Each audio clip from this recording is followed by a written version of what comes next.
Hello and welcome back to the Comic Lyra podcast, where we comically and literally review comics. I'm Ryan, also known as Comic Stan. I love comic books, but my co-host loves regular books. So this week I made him read...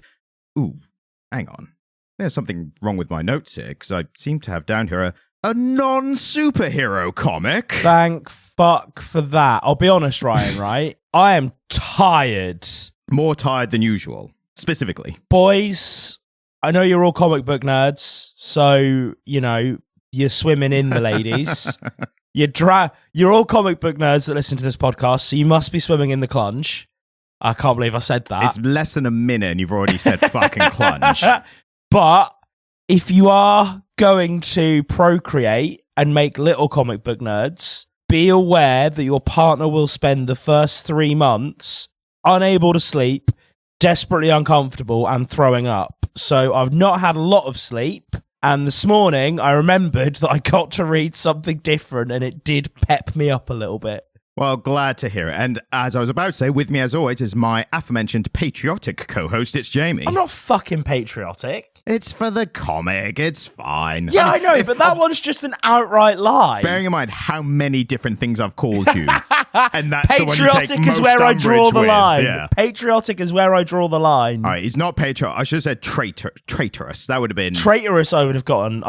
It would have got me twitching. And the reason that I'm using all this lingo or whatever you want to call it is because we're looking at Redcoat. Yeah. Where finally the British get to be the protagonist. It's about time. You know? I mean, it's not what I was expecting. It's not, but I think I'm going to give you a little information which might contextualize why it is how it is. Because I was hoping for a nice romp through the American Revolution. And yeah, and we explicitly did not get that. No. About 100 years removed. Yeah, not even a little bit did we get that. So the way this comic came about, it's a little bit interesting. It's a little bit interesting. It's worth mentioning. It's a little bit interesting. If you tuned in for this podcast for extremely interesting, you played your hand wrong, sir. Yeah, you need to go listen to like the rest of this history or Mildly something. interesting is where we get to, like the highest star ceiling, yeah? The dizzying peaks of the episode about Saga was mildly interesting. Yeah. At most we get a, And that's from me. Yeah. We make it. So this is part of a Image Comics own universe. I did notice that. Yeah, which was started by a company called Ghost Machine. Yes. Which is originally called Mad Ghost, which I think is a way better name. Yeah. Now it's Ghost Machine, which is all right, fine. But it was started by a bunch of creators. It's a creator-owned shared universe. I've got that vibe. But one of the main people, and one of the people who wrote this, is a guy called Geoff Johns. So Geoff Johns is a comic book writing veteran. He's done good. a lot of stuff for DC. You say that, one of the biggest things he's known for is a little-known cross-universe DC comic that was released a while ago called Flashpoint. No. Yeah. No shit. This is the same guy that wrote fucking Flashpoint. Yep. I'm Done gonna a bunch of other stuff as well, but I'm gonna be honest with you. This is notably better. it's way better than Flashpoint. So, I mean, it doesn't take Flashpoint, in my opinion, and again, they're comic book nerds like Flashpoint, don't they? It's like quite highly regarded. Yeah, I like a lot of what Flashpoint does, but I completely agree with you on the criticisms. Because in my opinion, Flashpoint is pornographically bad. I think it's the concepts and the ideas and stuff it does, and the basic story is good. It's the execution that's really bad. As you point out best, it's a lot of Deus Ex character. A term that I coined, and I'm very proud of. Which is literally like, oh no, we're in trouble. We're not going to make it Oh, happen. but Batman's here now. Don't worry, I'm here, and I'm a new character. I'm a new character, and I'm going to save this portion of the story. And then we get to the next bit, and there's Jeopardy, and it goes, oh, well, don't worry, Superman's strange cousin is here now. Yep. Awful. So at least it's a little bit better than that, what we're talking about this week. So this is part of the, what do you call it? The No Name universe. I think that's the specific. I think that's unnamed, which is a little cooler than what I said. That's No Name is better. What do you call it? No Name. Ooh, how radical of you. How edgy. Yeah, it's the Unnamed universe, which is within the Ghost Machine, blah blah blah, and all this kind of stuff. They're trying to get characters off the ground for this universe, apparently with the explicit thing of not only being creator owned, but also they're trying to explicitly gear towards adaptations. They want to work towards, like, they explicitly say they don't want to do big Hollywood stuff, like, as in they're not creating things with that in mind. So apparently they're making stuff which wouldn't be adaptable. I think that's a little bit of the lady doth protest too much. They're going, we wouldn't even make, definitely we don't want to make anything from Hollywood, but if anyone from Hollywood is listening. I think years prior, I think you'd be right. But I think these days I call bullshit. I call so much bullshit. I think they're moving more towards like invincible animation things rather than live action Hollywood films. And to be fair, there's a precedent for not wanting to do that. There's another shared universe thing called Bloodshot, where they got a film made starring Vin Diesel, and it was just awful. Like, because it was starring Vin Diesel. Yes, but I think that tainted the brand worse than if they hadn't have had a film. Of course. So that's why I think they're like, maybe let's not go down that route. They still want to make money and be successful, but I think they're just aware enough to be like, a bad film will do worse than just having comics. It's really hard to tell what a bad film is until critics are in front of it as well. Yeah, I mean, you could say someone should know in the process. Like, you might not see the finished product, but there's clues in the process that something's not going to work out. I don't know. We make a bad podcast once a week and come away thrilled, Ryan. I mean, we're not always thrilled, but that... Speak for yourself. That might just be the chuffed. Millennial depression. Who knows?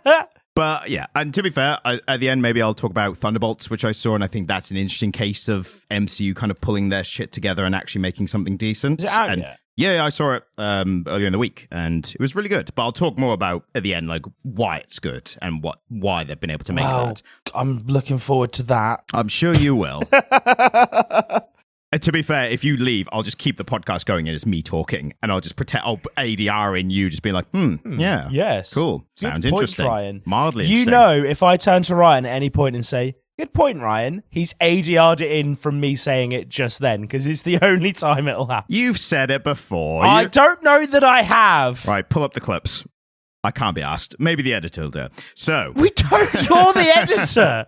So Redcoat was created by, I'm just going by the credits in the comic. Yeah. Geoff Johns and Bryan Hitch, inkers Andrew Currie and Bryan Hitch, and colors Brad Anderson. So, what do you think of it generally? You tried to ask me what I thought of it before we went on air, and I was like, but the podcast? Honestly, I didn't come away from it hard, but I did like it. That's kind of where I was. A lot of boner talk from me today. I don't know why. What do we mean just today? So I have a high level of integrity on this podcast, Ryan. I don't know what you're on about. Sure. Play the tapes. So dicks and poop and dicks. I think I was in a similar boat. I had a lot of criticisms of it. Yeah. But towards so we're covering issues 1 to 7. That's the kind of first trade paperback that's come out. Yeah. Technically, this all came out late last year, but the trade paperback came out this year. So technically, it counts for the end of the year. So, which we're doing less of. We're going to have less to pick from at the end of the year. So, comics are kind of terrible right now. So, the reason... That's a hot take. Yeah, that could be its own episode. So, but yeah, so this issue 5, I think, is when it picked up for me. I think there was a lot of...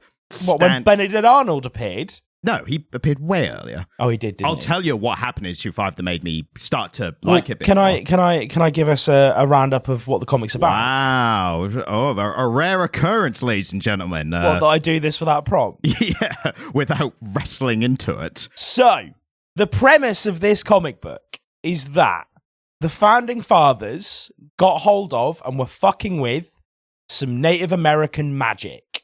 And they were in the process of trying to make Ben Franklin an immortal wizard, and a hapless, useless Redcoat fell from the ceiling, got zapped with it, and now is immortal. He has spent his life being, I think we could argue, a little bit of a stray vagabond. Yep. And is now caught up in the grand conspiracy of the Grand Wizard, which is very Ku Klux Klan, by the way. Yeah, I was going to say the visual of this magical cult that just happens to look a little bit like the Ku Klux Klan for some reason. And they're trying to end America, from what I gather. Yeah, essentially, yeah. They're trying to end the American experiment in the late Victorian era. Obviously not the late Victorian era if you're American, that's very Anglophile, but by all intents and purposes, Yes. the late Victorian era. And it becomes contingent upon Mr. Pure, terrible name, to try and stop them with the help of a young Albert Einstein. Yeah, so It's fantastic. yeah, that is the basic premise. Again, as parts I enjoyed of it more towards the end of this 7-issue first kind of run. Should we starting with the arting before we get into the story? Yeah, okay. I don't think there's much to say about the art. Do you know what? They didn't do anything wrong. Yeah, my review of the art was literally going to be, it's absolutely fine. Like, Yeah. it's the most middle of the road. Can't criticize it at all. There were only literally a couple of specific pages where I was like, that's really good. Outside of that, it was purely 100% legible. I was never confused. Told me exactly what I needed to tell me. Yeah. I barely thought about the art. There was no point where I looked at it and thought, wow, that's fantastic. I think the only parts were good, specific splash pages early on. Yeah. There's a very start. There's a bit with all these fireflies. Yeah. I thought that page and those panels were quite good. And then the scene where he gets hit with the immortality ray or whatever. Yeah. But that scene, really good. So the bits of magic, I think, are really good, really interesting. Outside of that, it was just. But I suppose magic has to look cool, doesn't it? Because if magic doesn't look cool, it ends up being a bit Harry Potter. But also, it could have been just like he hit with a thing. He's like, I feel weird, and that could have been like. I mean, given who the guy who wrote it is and what I've seen from him in the past, that could well be how this ended up. If anything, I think Geoff Johns is probably more, and I've not read much of his stuff, but I'm just going by Flashpoint, is over the top stuff, which I think here works better because against the backdrop of old-timey revolutionary America, the magic then stands out more. And I think they do use like high contrasting inks and stuff to make the magic stand out against the kind of grey brown of the background. Well, they just made it green, didn't they? Well, the blue, the immortality spell was blue, and the fireflies were green. Again, very basic stuff. Like, I'm not kind of. There's not much to be said for the art, but it is there and it is present, and it is. Yeah. I mean, again, you used the term that I've been rabbiting on about a lot recently, and I absolutely agree with you. It's very legible. Yes. I can tell who everyone is, and I can tell what they're doing. This is kind of the polar opposite of we've had comics before where the art is really interesting and really captivating, but because it's that, you're not sure what's happening in some panels. Yeah, totally. This is you the haven't got a clue what's spiritual going on. opposite, where it's like nothing interesting is happening, but you'll never be confused. Which do you prefer?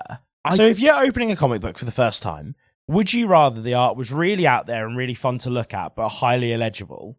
Or do you just want like clean, legible art that tells the story? The only reason that I would say I want the interesting, hard to read stuff is because that's the rarer stuff. Because most comics do this kind of like But a lot of comics do this badly. Yeah. That's the thing. And this is the one thing I will say for it, is that it's not trying hard to be out there. It is just going for a pretty clean, easy to read comic book style, but it does achieve it. Yes. It absolutely achieves that. But you can say both extremes vary on quality as well. Yeah, absolutely. So in terms of just like a style, like an intention, I think I prefer the one I see less of. If there was more variety in mainstream comics, then maybe that would be a tougher decision because you are weighing up, again, legibility versus interest. But yeah, in this case, I'll take the stuff that's less available. Yeah. But that's purely because of that. But I think this worked for this kind of story. It really worked. And again, it didn't wow me, but you're right. It was very legible and it scanned well panel to panel. Yeah. They didn't do anything exciting with the way this comic book was laid out. No. It was, and as I tell the story, some parts, for the listener, there's going to be a little bit of a gap. Because Ryan just got angry at a delivery driver whistling. Every couple of days. Let the man be happy. He comes around, so... It was quite tuneful. Yeah, when you hear it once or twice, it's like, oh, fair enough, good on him. When it's repeated, you're like, shut up. Can you not whistle? No. You're there. You're at the starting point. So never been able to whistle. If you worked on it, like you've got the starting point and you could build from that. You've got to don't try as hard. This is not interesting podcasting. So I'll tell you what, to whistle. If you hold my microphone briefly. Oh, he's doing the wolf whistle. No, better than that. Can you narrate what I'm doing while I'm doing it? He's doing the hand farting thing.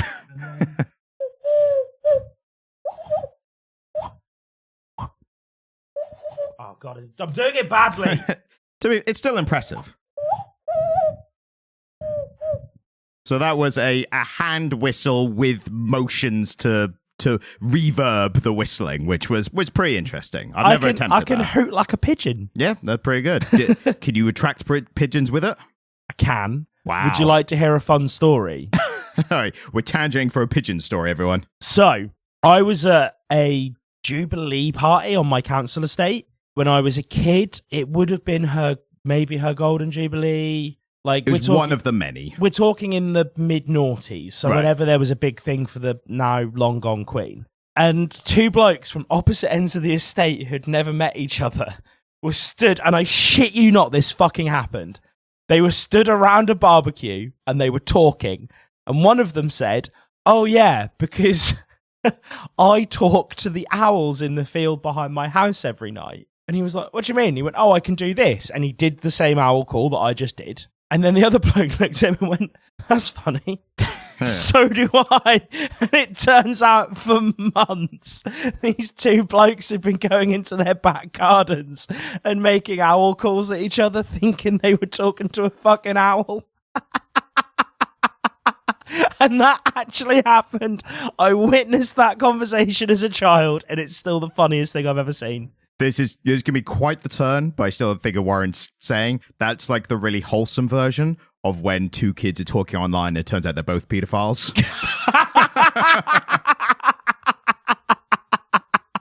Jesus Christ. I warned you. I warned you before. My brother in Christ. This is why the podcast is never going to get monetized. Anyway. The one last thing I'll say on the panel layout relates to is the narration, right? Narration, as soon as I saw it happen, I thought, I need this to be contextualized. Yeah. I need a reason for him to be telling all this. Yeah. And we didn't get it in the 7 issues. No. So I'm a bit sour on that. But I did realize it's heavy in some parts, but then it's very light and almost non-existent in other parts. When the story picks up and there's more action, it slows down. Yes. However, did you notice a little bit of Alan Moore peeking in? I mean, always, but that might just be me. The first narration bubble was like, "Time to strap in, guys. Yeah. This is going to be and it just made me think of that treatment that Alan Moore wrote. If you're unfamiliar with it, guys, go to our Watchmen episode, listen through it. Is it a Watchmen or Killing Joke, or both? I think it was Watchmen. Yeah. Because you described the opening panel of Watchmen, so it Yes. has to be Yeah, Watchmen. But yeah, no, it just made me think of Alan Moore being like, "So I've got my cigarettes. It's time to strap in for an exciting ride." It's like, just describe the first panel. For God's sake. We take a panning shot across New York City. Yeah, it's if you look up Alan Moore Watchmen script or treatment, whatever you call it, it's a hoot. Oh, to it's a bumpy ride. All caps, no punctuation. We love it. Oh yeah, it's fantastic. So yeah, it's narration wise, it was fine for the most part. When it was a bit much, you mentioned the character surname being Pure. Yeah, and every comic starts with. It got to the point where every comic starts with the name's Pure, though I'm hardly. I hardly be described as that. Also, I can't remember. But it's the same one every time. It kind of went. It started. I went, okay, that's fun for like an issue, and then he kept doing. I was like, this is weighing on me. But then by issue 7, I was like, I'm background now. Like, say it every time. Like, really? It's funny now. It became such a bit. It's almost like it's a ironic version of the name's Bond. James Bond. It's like, do you say that every time? But it did a lot of those old school comic book things, and I think we should talk about that because. Should we say story? We're into story now. No. Okay. Still kind of like the ancillary narration, non-diegetic stuff. Yes. So it did the trad Marvel and DC thing of when it introduced us to the Grand Wizard, it was like, first appearance was in Ghost Train 304. And it's like, and it literally zapped me back to when we've been reading like old Marvel comics. Yeah. And they're like, this character's first appearance was here, and he's from here. And then you get a little bit from Stan Lee where he makes a little quip, and then it's back into the action. Yeah. And it's, again, hearing that this was written by somebody who was pretty in the trenches with DC, and I would assume Marvel as well. Yeah, more DC, but they jump about. They jump about.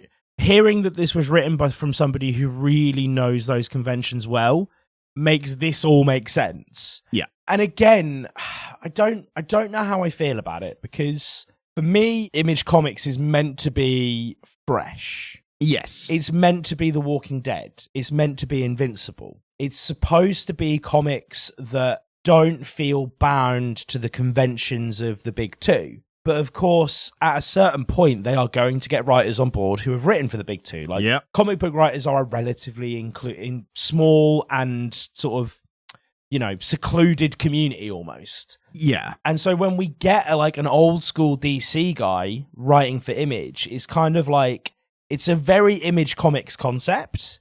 It's a concept that would have been a really hard sell for one of the big two. Yeah. Like Marvel or DC probably wouldn't have put this out. But it's still a DC dude writing it. And so there's some of that big two stuff seeping in. And part of me kind of feels like it's a cool nod to comic books and where they came from and what they are. Part of me thinks, just fuck off with that stuff. I've come to an Image comic because I don't want that shit this week. Yeah. I think with any kind of creative industry, when you do have not quite monopolies, but, say multiple monopolies rather than a singular one. But I think you'll have creators and artists who either co-opt their style to fit the most successful companies, and then that just becomes their style. Or you have people who either can't or choose not to, the speculation on which is which, but who can't do that and then are just drawn to it. I think a prime example of that outside of that, again, like Robert Kirkman, like he did stuff for Marvel and DC, but, didn't quite take off.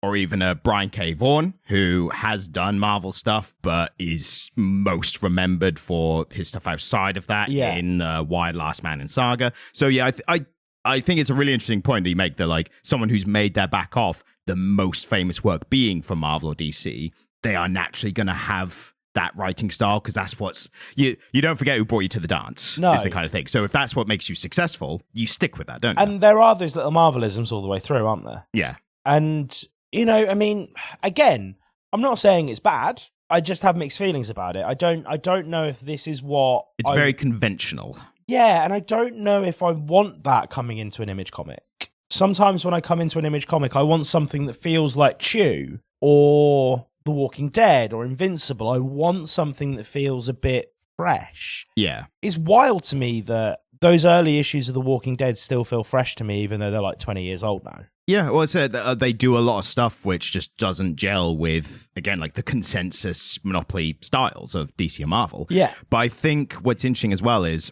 I think the problem is, it's not even a problem. I think what it is with Image and how Image is set up, you are inherently going to get this, because Image is, again, like creator owned. Yes.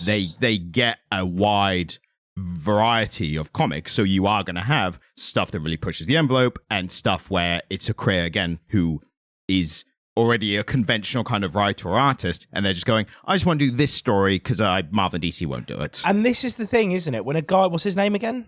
Geoff Johns. Yeah, when a guy like Geoff Johns goes to Image and says, I have this idea I'd like to make, they're obviously not going to say no to him. No. It's not in their interest to say no to him. I imagine this is quite popular. Well, the reason I kind of saw it was it's one of the highest selling trade paperbacks of like last month. Do you know what? I would argue it deserves its popularity because it is fun. Yeah. It's a fun story that, again, I think people do crave non-superhero stories just because of the super fatigue. You could argue if that's even a real thing. And this is kind of a superhero story, really? Yeah. Protagonist, antagonist, very conventional in that regard. Protagonist, antagonist, both enhanced. Yeah. There's a super genius sidekick who, to me, kind of reads really similarly to like the young Tony Stark in the alternate universe Avengers stuff. Yeah. Like, we get here all of the conventions of a superhero story, but in a, to be honest with you, quite classic and quite stale immortal person story. Yes. Like the idea of an immortal person who is displaced in history because they were born in one era and have by the virtue of being immortal, lived through a few and never really fit into any of them and never really settle into like a functioning life. That's a well-worn trope for me now. Like I feel like I've read this story, I've seen this story in cinema. I don't think it's doing anything that really busts open the conventions of either a story about an immortal person or an enhanced person story.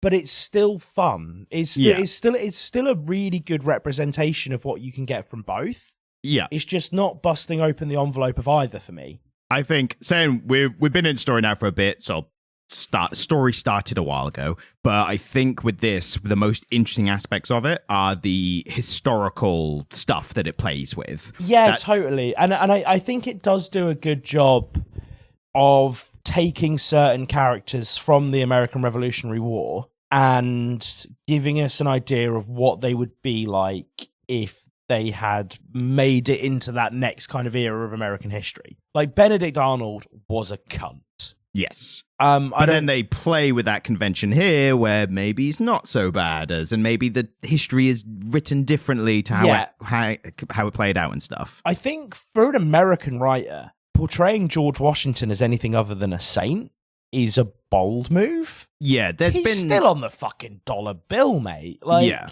but there's been stuff like that that's played with it. So as a genre, and I want to touch on this a bit, that there's been a lot of stuff recently, and not even recently, but there's been a lot of stuff in kind of recent decades or whatever, where they, what if history played out differently? Yeah. Like, one of my favorites is a fun film, Abraham Lincoln Vampire Hunter, Vampire Killer, which, again, is just a schlocky kind of vampire film. James Corden in that? No, you're thinking of lesbian vampire something or whatever. I can't remember the full title. That was both of them, wasn't it? James Corden and his mate from Gavin and Stacey. Matt Horn. I think I might have got his name wrong potentially. I think you got it right. Also, I don't really care enough about them to warrant getting it right.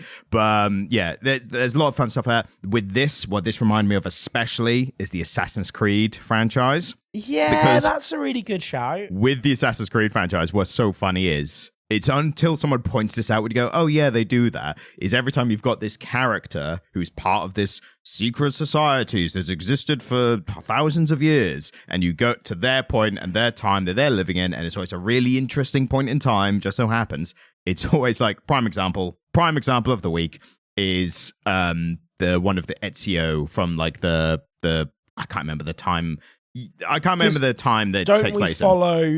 It's always a different Ezio, but he always has ancestors that were the previous ones, right? Yeah, it's not always Ezio, but they are from the character part of a bloodline, because it's one person going through their memories. Isn't there an Assassin's Creed set during the American Revolutionary War? Yes, there are. But I was thinking of one Florence kind of era. I'm not the history guy, so I don't. Basically, there's one of the assassins. He's in this time, and he's friends with Da Vinci. Oh, you're talking about the Renaissance era Florence. Yeah. So it's that thing of like, who's famous in this time? Right, they're best mates, or we meet them, like that kind of thing. And it's the same here, isn't it? Benedict Arnold, and then Einstein. They really shoehorn in Einstein because they had to make him, again, the child sidekick.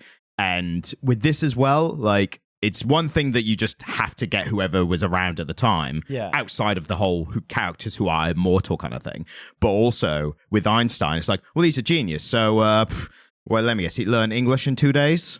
3. Like 3 days? But like stuff like that representation of genius. So it's like, well, he was really good in physics, so I guess he's a genius in every single regard. Yeah, and again, when you're playing with real life people, like the comic book idea of a super genius, like Tony Stark, Reed Richards, Doom, Lex Luthor. Yeah.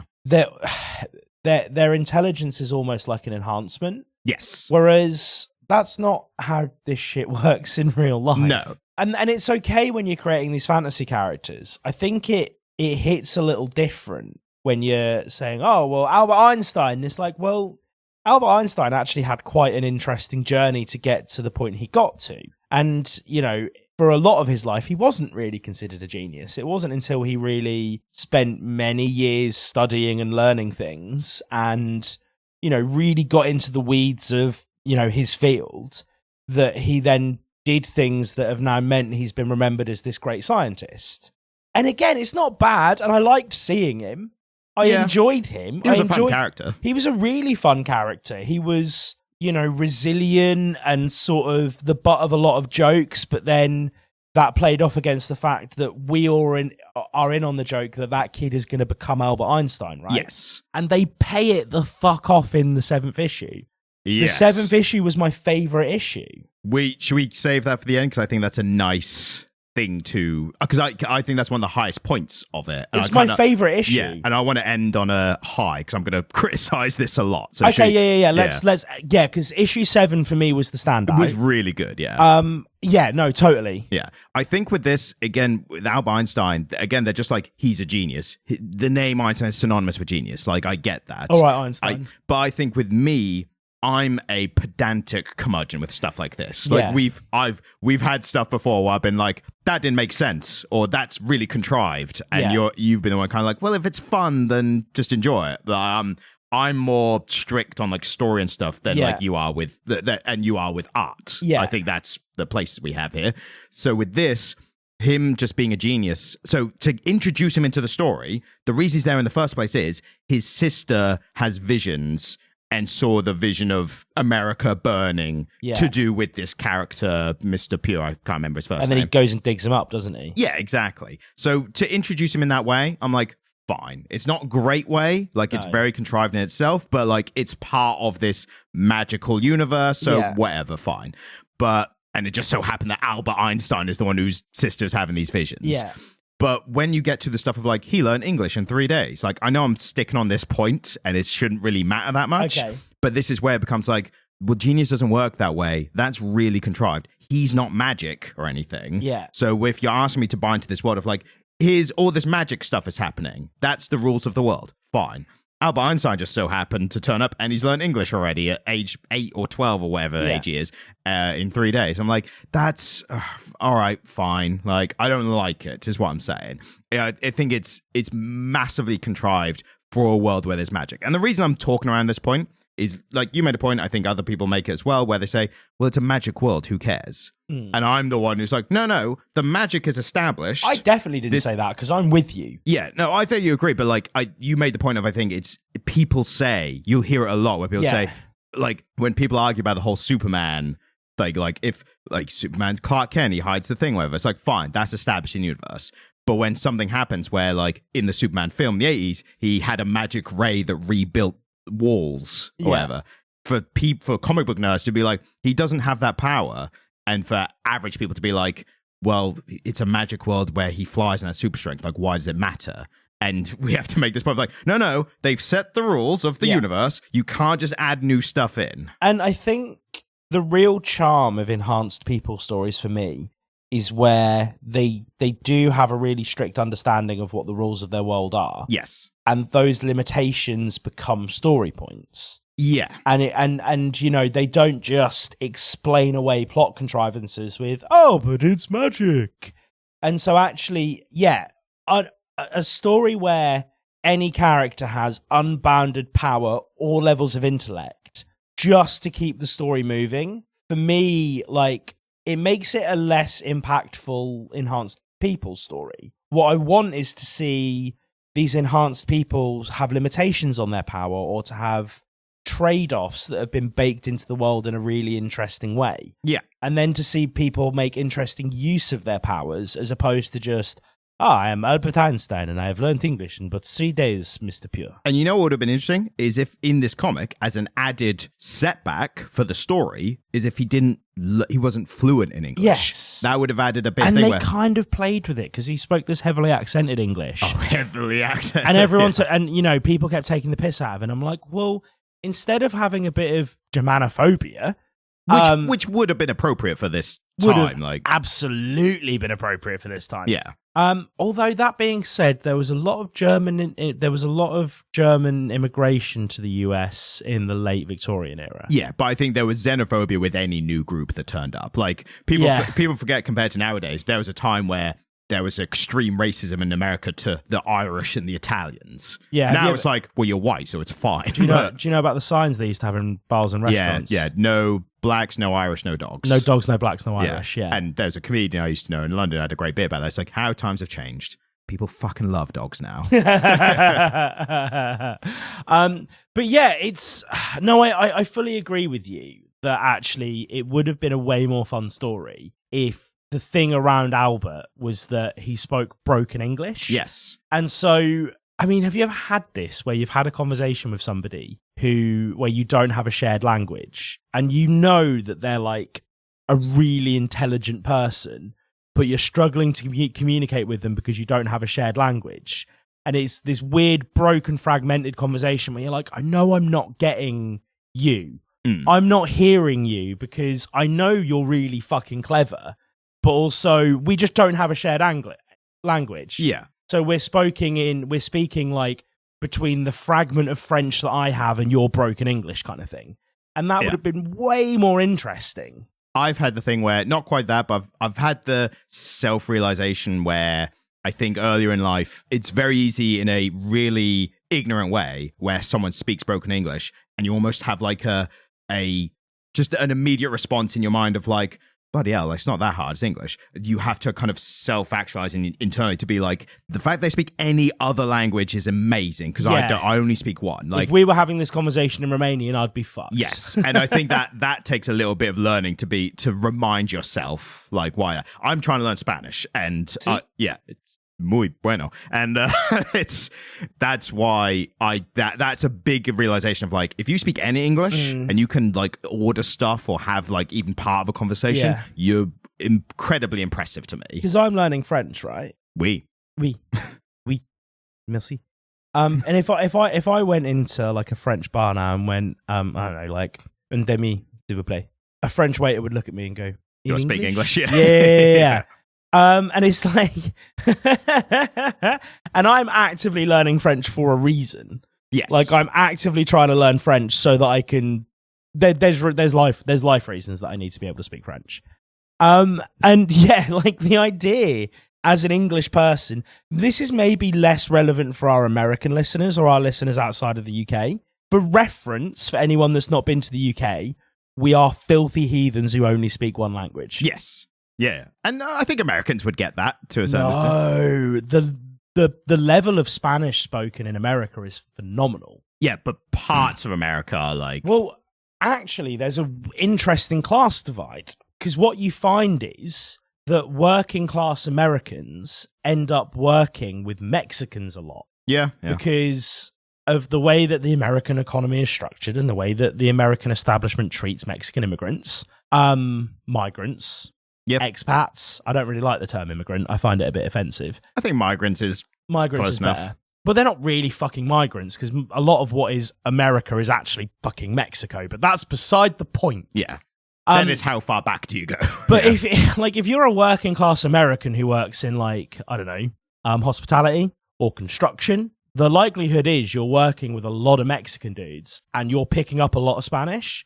And so a lot of working class Americans are bilingual through necessity. And it's a really interesting phenomenon that actually more middle class Americans will tend to only speak English, but actually working class Americans will tend to speak English and Spanish. And then when you get further up to the super rich, they speak multiple languages because they get like taught as children, like they get like tutored in like Mandarin or some shit. They will have European au pairs. Yes.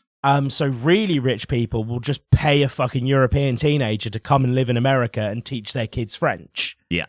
Yeah, funny thing, last year I said about languages, the funny thing about Spanish is, the stereotype of like Americans just not actually speaking Spanish, but they just add O at the end of every word. It's like, oh, come on, move to over the house or whatever. Like, it's like, that's really ignorant. Then when you start learning Spanish, there's a lot of words that are just English with O at the end. So there's something there. I mean, it's when you, as somebody who speaks a European language, when you start learning any other European language, you do realize that a lot of words are just the same word with different accents. Yes. Oh yeah, exactly. Yeah, it's all beer. It's all Latin. Beer. Yeah, it's all Latin. Cerveza in Spanish. I know. Yeah, cerveza. Yeah. So back to the comic. I want to talk about Spanish. We'll start a Spanish podcast. Where I speak Spanish, you speak French, and we see if we can meet in the middle. What, we should end up speaking English? Yeah, I mean, inevitably, yes. One of the things I liked about the comic, again, one of the interesting things that I think they execute well is how different characters benefit and don't benefit from this immortality thing, right? There's it comes back to a meme where someone said about vampires, like, well, how come vampires always like rich and live in mansions or like seem to be very well off? And the response was, someone's like, if you've lived for hundreds of years and you're not rich, just kill yourself. Yeah, like, you're a fucking idiot. And again, Benedict Arnold and Pure, the dichotomy is there. Benedict Arnold. Arnold's also somehow immortal, and I can't remember if it's explained or not. He's also immortal for some reason. He got the same treatment that Right. Pure got. Sure. It's a fucking ritual that they seem to be able to do with a bit of chanting and a ram's skull. Yeah. I'm amazed everyone's not immortal. I mean, I think the reveal is they will reveal more and more characters. Like, turns out they're immortal now. Because there was a lot of toing and froing as to whether or not George Washington was. Yes. And at the end we see him and it's like, turns out he was immortal. Yeah. And Washington's just like hanging out. Although they made his hair a funny colour. He's meant to be ginger. Yeah, but again, magic, who knows? Maybe he's wearing that white powdered wig or something. No, right? I will not. Again, right? Ginger erasure. Yeah, this is it. Right? If you're gonna introduce historically accurate people, he was known to be a red-headed weirdo with fucking wooden horse teeth. Give me George Washington with horse teeth and red hair. But again, if he's been around and he's acquired wealth, it's like, first thing I'm doing is get rid of the red hair. Look, right? I don't know what your vendetta is against us. I'm just saying how other people could think. I'm offended on behalf of my people. Wooden tooth people. So yeah, I think that meme almost of like, if you're not rich after living for hundreds of years, like, what have you done? What have you spent this time doing? Because to be honest with you, if your lifespan is over hundreds of years, all you need to do is buy some really normal, quite affordable assets and not touch them. It's not hard in a capitalist compound system. interest. Yeah, it's not hard in a capitalist system to accrue wealth if you're fucking immortal. It's not. The issue is that this stuff doesn't happen over a quick enough timescale for it to work over a lifetime, unless you happen to be a boomer, where they could buy houses for like a bushel of apples and now they're worth $500,000. But ultimately, if you've not managed that, there is something wrong with you. But then that, I think, becomes the interesting character point of Pure. Yeah. He is that guy who's like, people are like, what have you been doing this entire time? Adventuring? Barely that. Like, the one thing he has become good at, which is like a typical protagonist thing, but I think it just works in this context. He's quite a good fighter. Yeah. Because that is the thing. He's got into a lot of fights. He's been killed a bunch. Yeah. He was an assassin for a bit, and it shows how bad he was when he first started doing it, because he's never been an assassin before. But I think that's the thing that he just, by circumstance, he is a pretty good fighter because he's just been in so many fights and he's really good at it now. The one thing I enjoyed was the montage of all the women in his life who'd gotten fed up with him. And it was just it was a montage of him being slapped by different women through history. And I thought that was really charming. And then on the other side, Benedict Arnold is become quite wealthy for doing exactly the stuff. And he literally says, like, bloody hell, Pure, didn't you just do some investment? Like, as soon as you worked out you were immortal, didn't you just, like, buy some basic stocks or whatever? And he's like, yeah, I was going to get around to that, but I didn't. But then Benedict Arnold, well, we'll get into Benedict Arnold stuff for the spoiler stuff. We spoiled stuff already. Let's save some stuff just in case anyone does want to read it. We're there. All right, we're in spoilers now. We're getting into full Ryan. spoilers. So Benedict Arnold, so this is a separate point, right? The point why I liked this comic, or I really liked it, and I've actually talked myself into liking it more now that we've talked about it. I've had the thing you normally have. But so this cult of magic, they're trying to use Pure to literally burn America to the ground. There's a spell where if they get an immortal... Which I don't really know why they're trying to do that. I don't really understand that motive. It was explained later on, so I'll explain the spoiler Did stuff. I miss that? Maybe it's briefly mentioned, Okay. so in a kind of, villain exposition or whatever. I don't read these comics as closely as you do. No. Sometimes You're I get looking bored. at the art, I'm looking at the story. Sometimes I get bored and start skimming. Yes. Which is why it's a two-man job. Exactly, yeah. So what happens is, this cult are trying to burn down America. They need a spell where they use the Axe of Lies, which is Washington's old axe. That was lame. I didn't like that. That was so lame, wasn't it? Yeah, you didn't need that at all. But there's an axe. They need to cut Pure with it 3 times, and that starts a spell which is going to burn down the entire country. For some reason, another contrivance, I'm reminding myself why parts I didn't like about this now. The contrivance of the Immortals are geo-locked to America for some reason. Like, why? Well, all right. And it does work out later. Because it's Native American magic. It's based on the land. But can they go to Mexico? Like, can they go to Canada? Like, well, I mean... Have they tried? Would you risk trying, knowing that you might suddenly die if you do? Like, it's there's some interesting stuff there. For a weekend in Tijuana? Yeah, exactly. Fuck it. risk it. I mean, if you're going to be immortal anyway. So they're trying to burn down America, and then it becomes, as Benedict rescues Pure from them, and he's like, I saw the head of the cult, the grand architect, which is definitely not a grand wizard from the KKK. But he's like, it's bloody Washington. He's back and he's evil. And I was reading this and I went, oh, of course it's bloody Washington. Of course he's back. Of course he's the main guy. Never Alexander Hamilton. No. And I was at low stand.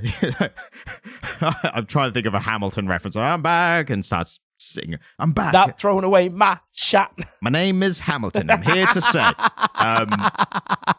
Which is how it goes. So, as we all know, so the wizard stuff, Benedict says, he's like, it's bloody Washington. And because of my, at the time, low expectations of this comic, I'm just like, yeah, it's the route one thing to do. It's Washington, he's back. But and it gave evil, us a bait and switch. Exactly, because then it's revealed the person who told us Washington back is Benedict Arnold. And I like that he's like scared of Washington and he hates cherries and stuff.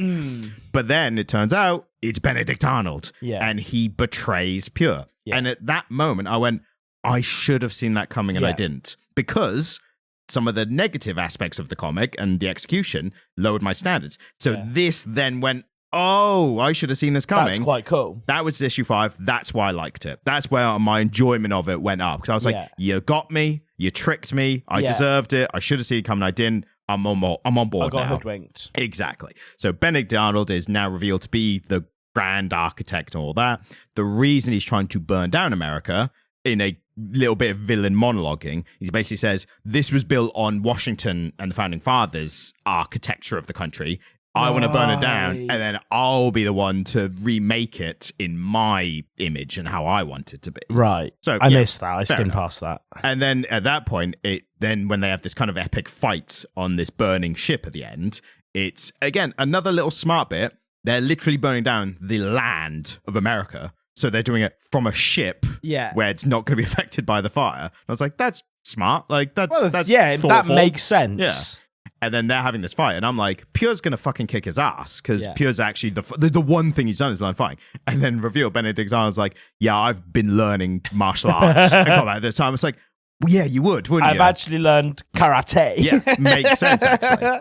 But again, and kind of solving for one of my criticisms, there's a part where they know where to be for this final fight. Yeah. Albert Einstein is like, I've just discovered... I'm not going to do it. But he's like... No, do it. Do the accent. Do the accent. I've just discovered this invitation. That's probably... That's generic European bad guy. I have just discovered the invitation from George Washington. So yeah, there's this invitation he's discovered, and he's like, oh my God. And I was like, you just found this bit of evidence? But it was my invitation that I left for either you or him to find. Exactly. And I'm like, fair enough. It becomes a bit like Ocean's 11. Yeah, I knew, less than that. I see your point, but it's I double-crossed your double-cross, so it's a triple-cross now. But at least in this... but I have been your father the entire time. It's the Rick and Morty thing. But I planned for you to do that. Well, I planned for you to do that, and just back and forth constantly. But at least with this is all part of one reveal, like one treachery, one act of treachery. And I like it was Benedict Arnold. He is a traitor. Like, Benedict Arnold is known to be a wanker. If anyone, I should have seen this coming as a reader, because it's Benedict Arnold. Like, of course it's. But again, I like that they played with whether he was bad or not. He is like almost like a phobia of Washington and anything to do with him. He hates cherries because apparently Washington tried to make cherries the fruit of America, and then bloody Johnny Appleseed, who was a character who at least they didn't bring in and make immortal as well. He was an actual guy. Yeah, but at least they didn't bring him into this of like he was just a drinking buddy of Pure, and Pure was like, I like that he just was laying apple seeds. Like, I respected that was his one goal, you know? Do you know, I'm gonna go on an apple tangent. Do you know apples exhibit extreme heterozygosity? A bit louder. apples exhibit something called, I think it's extreme heterozygosity. Okay. Which means that if you get a delicious eating apple and take the seeds from it and plant it, you're not going to get that apple. Really? Wow. It's a cosmic roll of the dice. And so Johnny Appleseed, when he rolled across America, planting all these apple seeds, 99%. Like, I mean, every variety of eating apples that you have, right, derive from one tree. Wow. And every single apple tree that produces that apple is a clone of that apple tree. So you take a cutting and you splice it into an existing tree, and it roots through the existing tree, and then the apples that grow are exact clones of the ones from that original tree. So, you know, if there's 10 varieties of apple, that means that there's probably more than 10 varieties of eating apple. Yeah. But every single variety of eating apple they are clones upon clones of one tree. So when they were planting all these apples, essentially all you got was a bunch of rank cooking apples, but nobody cared because they were good for making cider. Yeah. And American apple pie. But even that you would need the nicer cooking apples for. Or and just a so bunch of sugar. If after Johnny Appleseed rolled through your town and gave you these apple seeds, if you got a tree that produced nice cooking apples, you won the cosmic lottery, and those people made fucking millions. Also, to be fair, that time, a shitty apple, by our standards, was probably good eating back then as well. No, they're foul. They taste awful. Almost all of the apples in the world are just good for making cider. Well, as a cider drinker, I mean, they have non-alcoholic cider in America for some reason. So maybe that's was popular. And then they call proper cider hard cider, don't they? Yeah. So that was good apple tangent. I thought it was interesting. Yeah. Come back next week when we'll do different fruits. We'll do strawberries. Yeah, strawberberries next week. I have a whole bit on the banana blight. Oh, we'll save that for next week then. Yeah. Jamie's fruit corner. We could do. I'm going to be honest with you. All my partner can stomach at the moment is berries, and so I've learned quite a lot about fruit recently. I'll say bring it every week. If we can segue somehow into fruit corner, then there's got to be a better name for that. Jamie's fruit wrap up. No, it's a journey into Jamie's orchard. Okay. If you want to be high and mighty about it, then I have a fucking English degree, mate. I have to use it occasionally. Sometimes, yeah. All right, we'll go back to Jamie's orchard next week. Yeah. So the other thing, the one other little bit that I was going to mention, it made me laugh, and I don't even think it was meant to be funny, was they were talking to that woman, something Morgan was her name, and then someone's like, oh yes, her family is quite wealthy, the JP Morgans. Yeah. And I was literally like, holy shit, is that a JP Morgan reference? like why? Like, who cares? It was just the most unnecessary, like, another person from this time? At least we didn't meet them, but I suppose we technically did. But it was so unnecessary that made me laugh. It's like that season in Mad Men where Don Draper's like friends with Conrad Hilton, and it's just a bunch of scenes, and it's like Paris Hilton's granddad's there for some reason, and he's not even that rich at the time or whatever. Owned all the Hilton hotels at this point, so pretty rich. It made more sense for him to, And I suppose Benedict Arnold hanging about, he's rich at this point. So the Morgan of the JP Morgan's family, like, whoa. And at one point, literally someone says, "Oh, I might get some financial advice from them." It's like, we get it. They're rich. They're going to be billionaires. They're going to make a bank. Yes, we know now. So imagine being rich enough that one of the options available to you is starting an actual bank. Well, I don't want to tout my financial whatevers, but today or the other day I used a Deliveroo offer for 50% off my groceries. So some of us are just financially more literate than others, I guess. Yeah. So that being said, I said earlier, for listener retention, the best part of this 7-issue run is issue number 7. And I read issue 6 of this trade paperback, and when I finished that's the end of this kind of story. Did you almost message me to tell me not to bother? Almost told you. And I was like, well, I'll read issue 7 just to see what it is, or why they've included it. I was so glad I didn't tell you. So glad we did. So can I... Yeah, what is issue 7? Issue 7 is set in the 1950s, and it is pure visiting a very old Albert Einstein. It's kind of assumed dying in hospital. Yeah. And I think Albert died in 55, so that makes sense.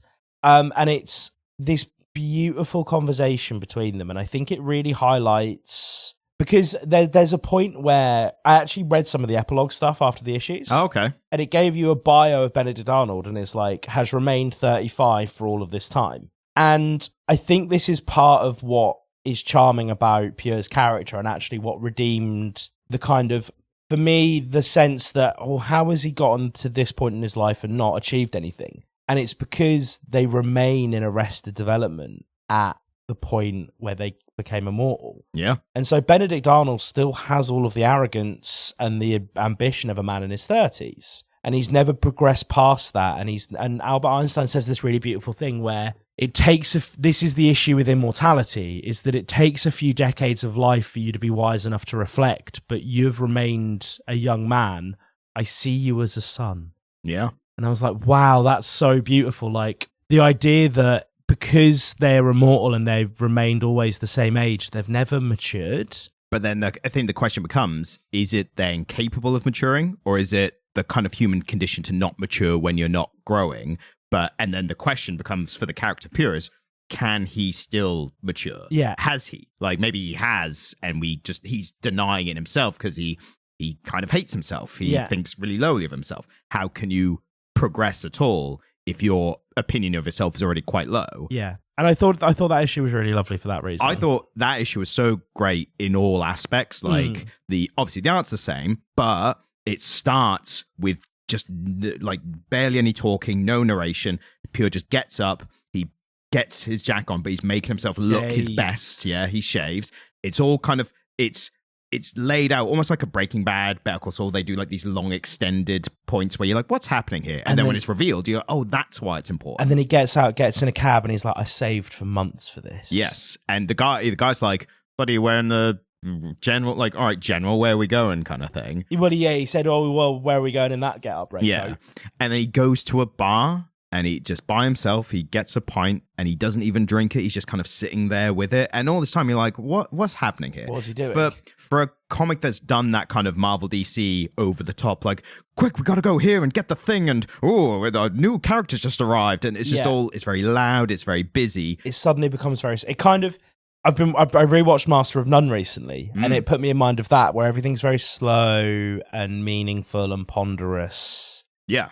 You know? Yeah. And I just really enjoyed that they just took a beat to like, this is a important issue. We've given ourselves this extra issue, so we don't have to worry about like, quick, we have to get to the next arc. Like, we can take our time with this. Yeah. And I kind of wish they'd done more of that in the previous ones, but then maybe this one wouldn't feel as great if they had. Like, no, unique. but if the whole thing had been paced like that, and it had been this slow, impactful meditation on what it is to age and what it is to mature, in a story about immortality, you and I would now be talking about our comic of the year. Yes. And also, I think the worry is that people might have stopped after issue 6 to be like, okay, that was the first run, and like outside of this trade paperback as it was released, I would have stopped after 6 and been like, all right, that was the first story arc, whatever. It was good parts, but it wasn't enough to hook me. This issue was like, they do more of this. Like, this was great. And a great counterbalance. If you're doing all the shenanigan kind of stuff, if I know I'm going to get stuff like this in relation to and off the back of that, then it's more worth it. It's like the best scene I've ever seen in an Avengers film is after they've fought the big bad and they're all sitting in that cafe getting pancakes together. Shawarma. Yes. You know the scene, right? Yeah. And it's a really great moment and a really great slow scene with a single camera, and it's all it's really cool. I think it's a post-credit scene, which is even better because it's, if you stayed for it, you just get that little bit of catharsis, and it's not plot, but it's just interesting. Yeah, wasn't this issue cathartic? I think that's the right word for it. And again, for him, it does a montage at the point of Albert passing where him appear at all these different funerals or deaths, and it also addressed the point where he says in the main story about being an immortal, people who aren't immortal, it feels like standing in a stream and fish are just swimming past you. Yeah, and he's like, everyone else is fish in a stream to me. Like, I am me and the one other immortal I know, we are points where we're just watching people live and die around us, right? And he kind of uses that to push child Albert away, to be like, don't get involved with me. Like, you're nothing to me. Like, that's for he's doing it for his safety, but he's trying to be like, don't hitch your wagon to me, like, because I'm nothing, basically. But no, you're nothing to me. So he's trying to push away that way. And then on Albert's deathbed, they're talking about immortality, and he says, I said that before. It's like, you're not just a fish to me. Like, whether he meant it or not at the time, I think you could debate whether it's growth or whether he's lying, or whether the fact that he's admitting the truth is growth in itself. Like, there's so much to dissect with that. You're not just being served on a plate, it's something to ponder. And I liked how deep they went in just this one issue, that they also took the time to be really slow at the beginning, and then they were really economical with how much they revealed. But you couldn't have done that issue without the building blocks in the more conventional told story that came before. Yeah, that's such a valid point that I hadn't considered, that actually we needed to see these characters kind of going through the ringer together. And it also allowed them not to resolve the main story arc particularly neatly. We don't really get a super neat resolution. No, I mean... But we get this epilogue that tells us that everything must have ended up being okay. I mean, the only thing we know from this is that Albert doesn't come back, because they only talk about that story. Yeah. And then Albert's like, I saw something else happened with, was it the Gettysburg Address document? Which I thought wasn't the Gettysburg Address spoken, or was it written? I guess theoretically it must have been written to be read off as a speech. So I guess that's what it is. But I think it's intentionally vague to be like, I saw you dealing with this thing, and Pierre's like, yes, I battled and hard, and I fought this Russian guy. And you're like, is this true what he's saying? It's like, doesn't matter. Like, in this instance, it doesn't matter if it's true or not. It's pure just entertaining Albert and bigging himself up a little bit. He might hate himself, but even someone who's self-deprecating and self-conscious will have these areas where, like, oh no, I'm good at this though. Well, I think somebody who hates themselves needs to talk themselves up to people. Yeah, exactly. It's that positive ideation, positive ideation they need sometimes. Yes, and I think it was just fun to see. Yeah, we also know that Pure survives, but he's immortal anyway, so that makes sense. We know America hasn't burned down, so they can't use that as a plot point again, or they could, but it'd be bad because we know everything will be fine. Albert lived in Britain, didn't he? I don't know. I assumed he was American, because I thought he was working on the whole nuclear bomb and stuff in America, wasn't he? I could have sworn he lived in England. Well, whatever happened, he made it to the end at the very least. But yeah, it was a great issue to end on. I'm tempted maybe to continue reading, see if we get any more like that. Yeah, because there's 4 more issues. It goes up to 11. Yes, so we'll see. Maybe we'll do more stuff in the Unnamed universe. There's one comic, the one I've been seeing the most from is a comic called Geiger, and it's about a radioactive guy in the future, like post-apocalyptic kind of time. So I'll be interested if that maybe how that compares. But yeah, so I think that's Redcoat, and I think our ultimate thing is it's very flawed, but there's a lot of good stuff in there as well. It's enjoyable. Yeah. Ultimately, it is enjoyable. And I think if you can stomach the first 4 issues to get to 5, 6, and 7, they are good. Yes. 5, 6, and 7 are good. And so the story warms up. And actually, if it continues at the quality that we saw in issue 7, this could be a real blinder. I don't think they're going to continue the quality of 7. I hope that they have moments. But this is like 7. But again, as you said, they needed to have what they had before issue 7 for issue 7 to be as impactful. Yes. So if the story moves and ebbs and flows in the way it has done across those 7 issues, I would argue this has real potential to be something really special. Yeah. And if not like a best of the year or anything, just enjoyable. Just enjoyable, something to read. So outside of that, I said I was going to give a Thunderbolts thing. Can we save that for next week? I was going to condense it. I was just going to give a quick, it's really good. It's Marvel kind of realigning their creative process. They're not having as many cooks in the kitchen now. It's more hardline, like it's more streamlined, like the process. This is what I was saying before about like knowing if something's bad while you're making it.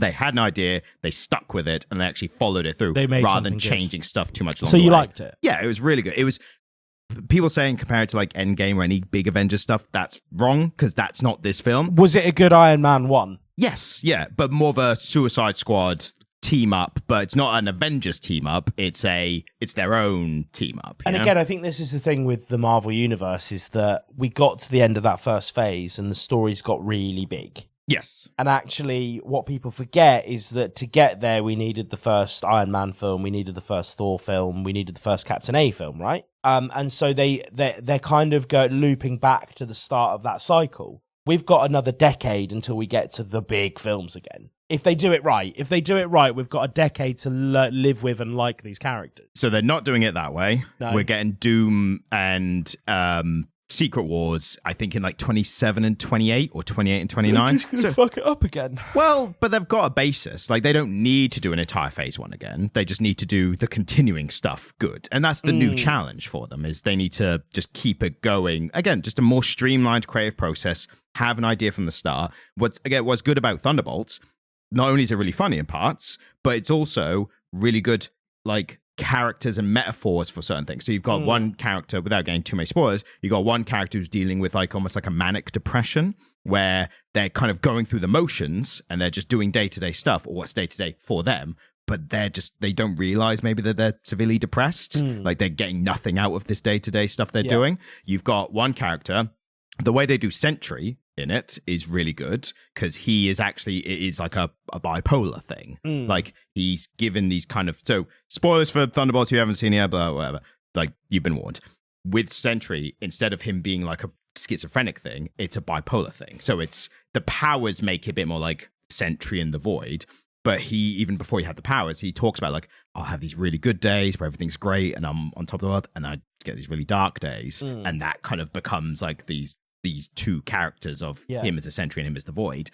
But how it started with him as well, and the Void's powers kind of drawing people in and like reliving the worst memories and stuff, like, and then how Yelena's the Black Widow character, her depression, how she then relates to this character, the Void. So they did a good job with it. Yeah, they do really good stuff. Also, David Harbour as Red Guardian, really funny. Like, he's down on him at the moment. He's hilarious in this down character. on him, man. I know, but he's going to win everyone back. He offended all of Britain by cheating on Lily Allen. I'm sorry.